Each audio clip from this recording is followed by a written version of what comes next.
Hello viewers आपण मानक आम यूट्यूब चैनल को स्वागत। देखो आज आम समाप्ति सूचक मूल्यांकन 1/2025 षष्ठ श्रेणी साहित्य प्रश्न गुड़ी को आम अभ्यास करवा।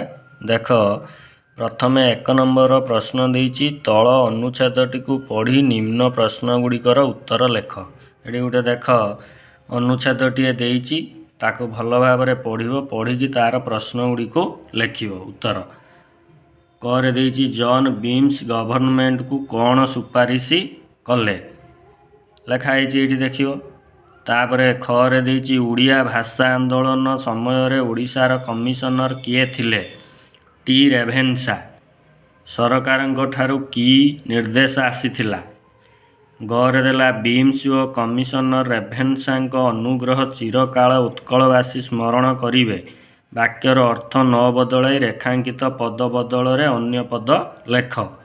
तार ओडिया भाषा पूर्वर उत्कल केउं भाषा प्रचलित थिला बंगला। जॉन बीम्स केउं अंचलर कलेक्टर थिले बालेश्वर। तापर 2 नंबर देखि दियो तल पदटी को पढ़ी निज भाषा रे लेख। एटा सरल अर्थ लिखियो। मयूरे गिरी शिखे थाई नृत्य करती मेघे चाही अतिथि देखी भक्त जने जेसने तोष हुंती मने। एटा सरल अर्थटा को लिखियो निज भाषा रे बुझेकी लिखियो। तापर 3 नंबर देखि दियो देछि गोटिए शब्द रे उत्तर लेख। ग्रीष्म ऋतु पर तुमे केउं ऋतु अनुभव कर बा ऋतुर नाम लेख। वर्षा। केउं माने कृष्ण सिंहद्वार निकट रे डाकुथबार कवि दर्शाइछंती गोपपुर बालक। तापर देख ट्राफिक पुलिसिंग द्वारा प्रदर्शित केउं आलोक देखि आमे आग को जिबा सबुज। पुरातन भारतर छात्र माने शिक्षा लाभ करुथबा स्थानर नाम लेख। अरण्य। 1921 मसीह होइतिबा आंदोलन नाम कौन असहयोग। तापर देख निम्नलिखित प्रश्न गुड़िकर उत्तर 2टी वाक्य लेख। लिखिबो क देछि महापुरुष मानक जीवनी आमे कौन शिक्षा पाई थाउ। अमेरिकीयों केउं गुणटी देखिले आमको आश्चर्य लगे। जेल जीवा गौरवर कथा एही कथा किए काहाकू कहिथिले। लेखक काहाकू पितामही और काहाकू जननी बोली कहिछंती।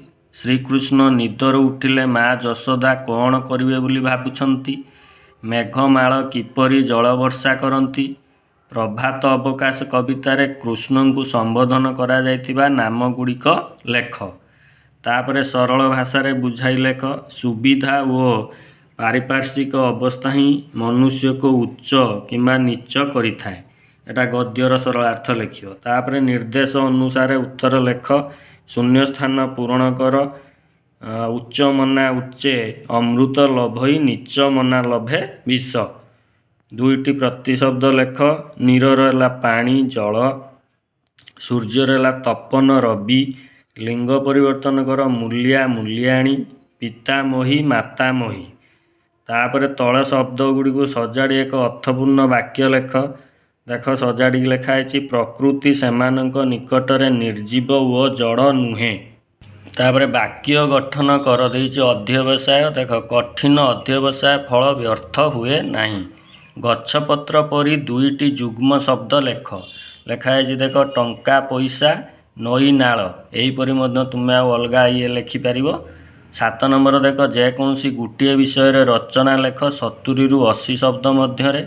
ग्रीष्म दिन किंबा तुम विद्यालय किंबा माँ पाई गछटी ये 3टारू जेकोसी गोटे को विषय रचना लिखियो। तापरे 8 नंबर देखि दियो गोटे दरखास्त देछि आ गोटे चिट्ठी देछि जोटारू एने गोटे करियो। विद्यालय रे थिबा बेले तुम देह हठात खराब हो गला अवशिष्ट पीरियड छुट्टी प्रदान पाई प्रधान शिक्षक को दरखास्त लिखिबो बा तुम जन्मदिन रे तुम सांग जोग देबा पाई अनुरोध करी चिट्ठीटीए लिखियो। ए 2टारू जेकोसी गोटे लिखियो। बास एतिकी थिला। जदि वीडियो भल लगी था आम चैनल को लाइक और सब्सक्राइब करिवो। Thank you.